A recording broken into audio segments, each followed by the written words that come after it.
Hi, everyone. It's Mark Merrill with Firm, Fairness in Reporting Media.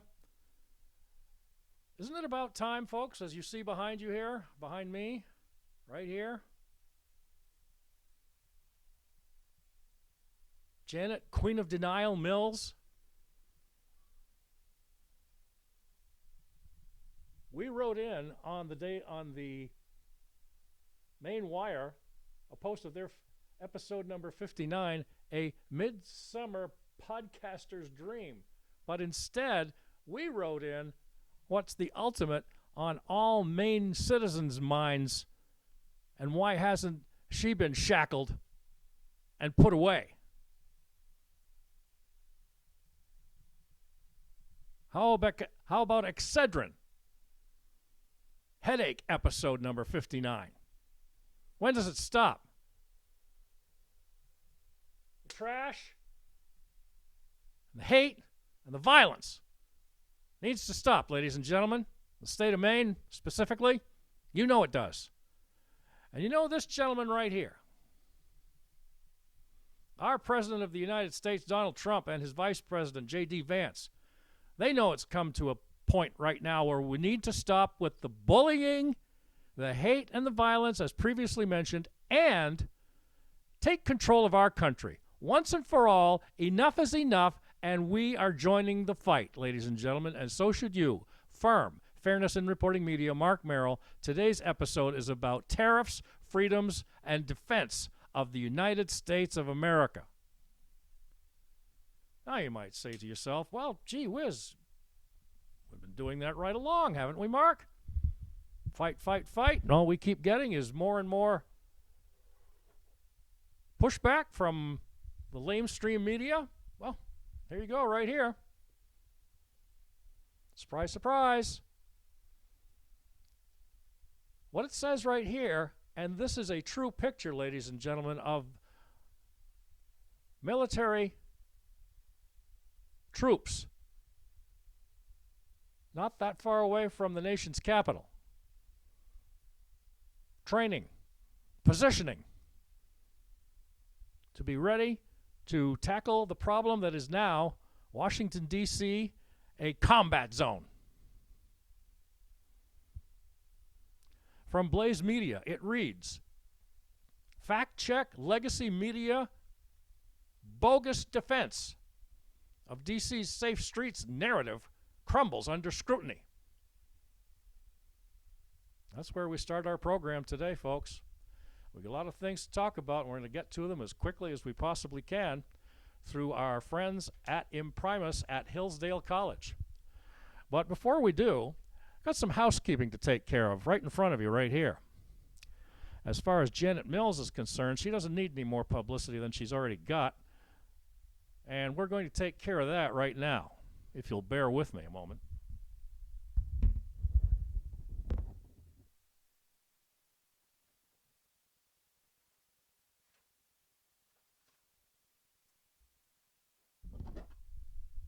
Go away, Janet. Take a hike.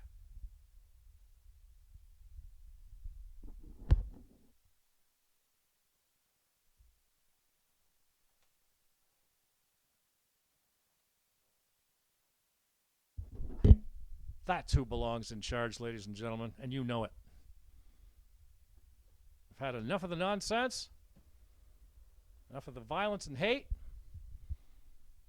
And to back it up, we've got some extra vital information for the American public as we begin, as we set our program under tariffs, freedoms, and defense. Donald Trump and J.D. Vance are the lights that will shine America on a hill where it ought to be around the world as a freedom spot to come to for legal citizenship, not to bash it. Tariffs are among the oldest of taxes for the simple reason, folks, that they're easy to collect. This is from a excerpt of Tariffs in American History by John Steele Gordon.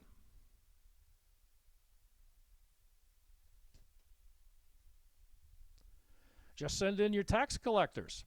Don't let the goods being transported move until the duty's been paid. And being one of the earliest forms of taxation, it's not surprising that tariffs produced one of the earliest forms of tax evasion, smuggling. Gee, enough of that been going on in the past 4 to 5, 6, 7, 8, 9, 10 years?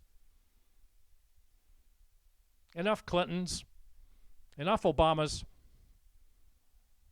and enough of the lying and the covering of those I just mentioned. Comey, Clapper, what a joke he is. I don't know you could create a human being so stupid in all your freaking life. And John Brennan, what about him being Mr. CIA through all this? What a way to end his career. In prison for trying to defame, take down, and lie to foreign officers, foreign leaders, and the entire civilized world. Are we civilized? I'm beginning to think, folks, the Aborigine tribes in Australia are more sane than we are. Yeah, let that one sink in a minute. When all is said and done, J6 committee members, they're a bunch of other morons, kangaroos, with their innards showing. When the Constitution took effect, folks, the first order of business was to straighten out the nation's disastrous financial situation. Oh, my goodness sakes. How soon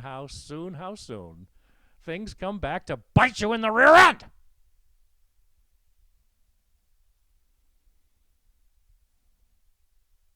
The new State Department started out with only 5 employees in 1789. When Alexander Hamilton became the nation's first Secretary of the Treasury, he immediately began to prepare a schedule of tariffs. Hello.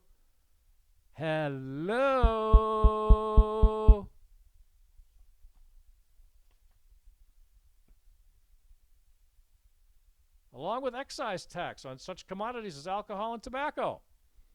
Constitution forbids taxing the exports of any state, and so, to present day, American tariffs have always been laid only on imports. That's just the beginning, folks. Welcome to Firm. Our episode today about tariffs, freedoms, and defense. So the next one we go to, folks, is another IMPRIMUS pamphlet mailed out in June.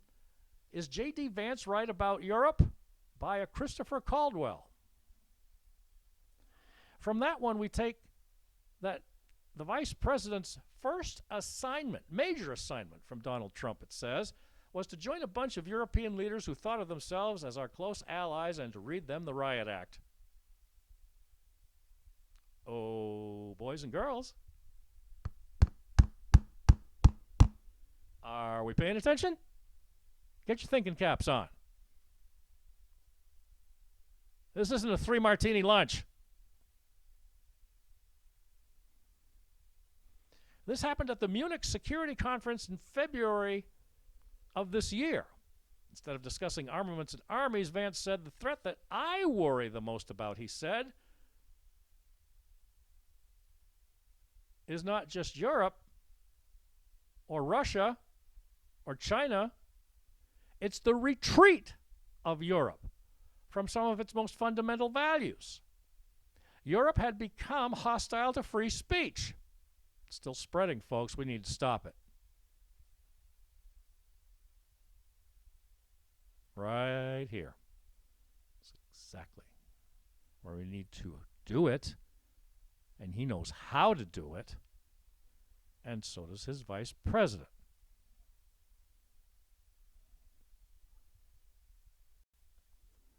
You could measure a hostility to democracy by the fact that for 50 years, Europe and their voters had kept asking for less immigration, that had kept getting more of it. Mr. Vance admitted that it reminded him a bit of the United States. With a couple of more information notes, folks. Is he right about Europe and the West more generally?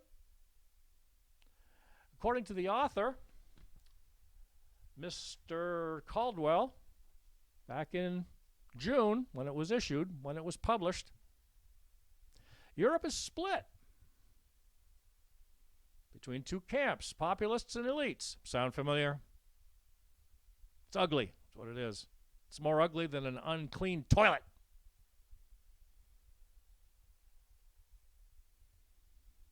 The difference between here and there, though, he says, for the second time in 3 elections, populists have now taken power in the U.S. Europe has had harder time ruling only in Italy, Slovakia, and Hungary. Well, gee whiz. Trickle, trickle, trickle, down, down, down, down. It still stinks, man. As Vance sees it, he has been particularly critical of Germany. In February of this year, the main anti-immigration party, the Alternative for Germany, or AfD, became the country's second largest, close behind the Christian Democrats. Ooh, how about that? There's such a thing as Christian Democrats. They do exist.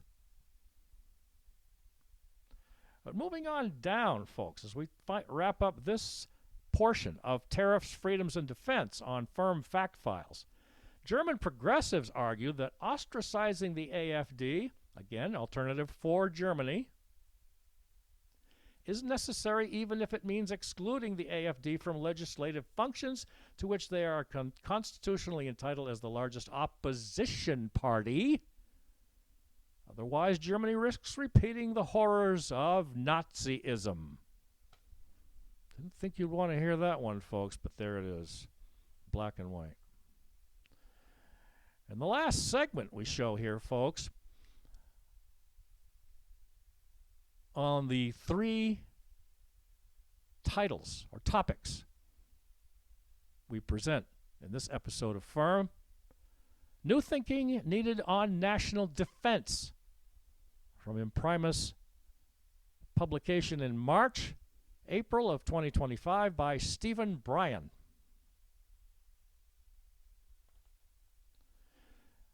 Defending America publishes and writes Mr. Bryan.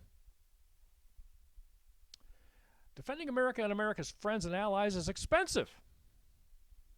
If you add up the price tag, not even including secret programs or the cost of U.S. intelligence, the current defense expenses stand at $875 billion per year. Probably it's climbed a lot more since this was published back in March and April of this year, folks. Betting you agree with that, too. Because your budgets don't exactly come full circle with this, do they? Gas, food, clothing, kids to school. About to turn into another school year shortly for most of us around the country, or most of our children, we should say. College as well. We've got to watch out for them. Then they've been indoctrinated. The Ukraine war, despite the expenditures going over there, damn it, exposed dramatic inadequacies. We learned that America's arsenal as it stands today would be quickly depleted in any future sustained conflict. Mr. Bryan also adds that we've learned that our allies are in far worse shape than we are.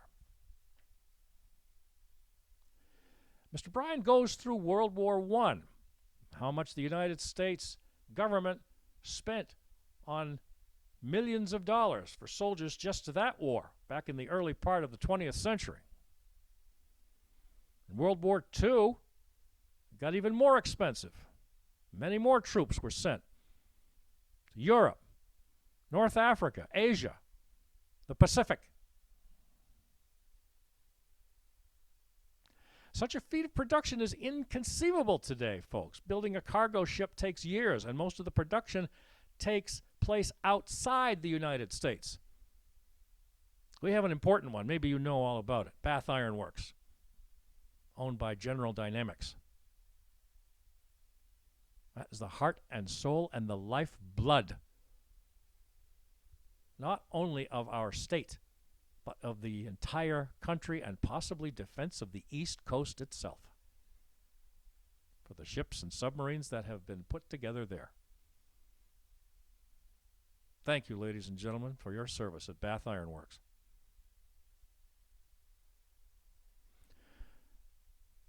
China's delivery time averages about 3 years, they say, as far as building ships to attack us and our allies.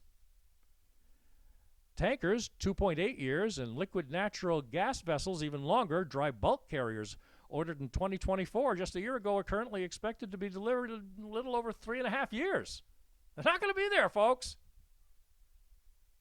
The media is the biggest ass we have holding us back, and that needs to stop. Of course, we have a new generation of weapons today that never existed before. These can be summarized under the name Precision Guided Munitions, or PGMs. He goes on to talk about weaknesses in our defense manufacturing capability and consider the fact that most of the first-person view drones, or the latest controlled remote weapons that Russia and even Ukraine has used more recently in the wars, and Iran against Israel.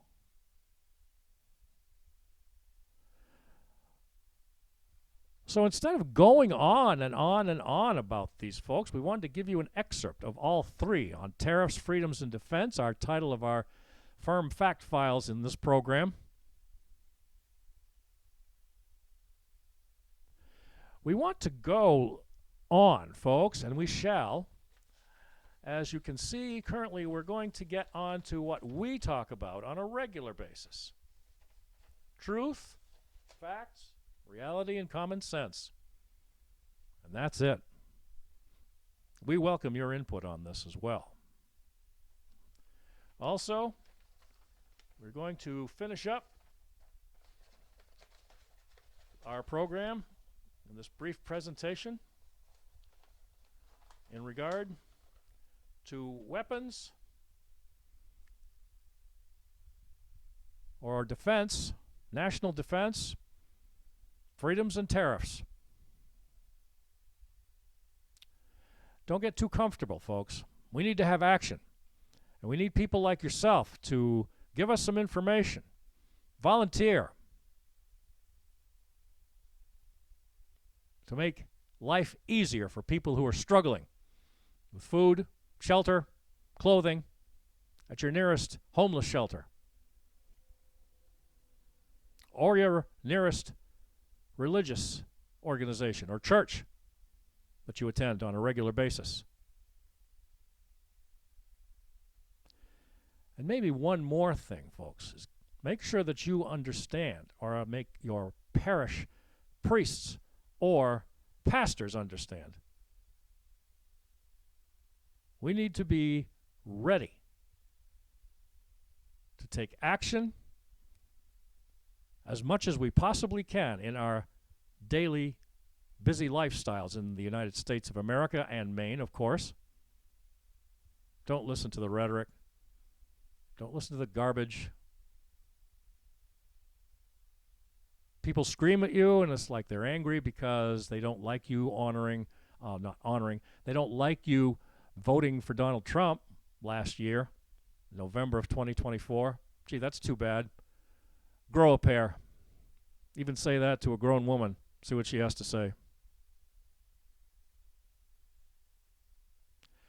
Either you're with us or you're against us. And if you're against us, God help you. Thank you for joining us for this special edition of Firm Fact Files, Tariffs, Freedoms, and Defense, folks. I am Mark Merrill. Find our podcasts anytime, 24 hours a day, 7 days a week on YouTube, Twitter, or X.com.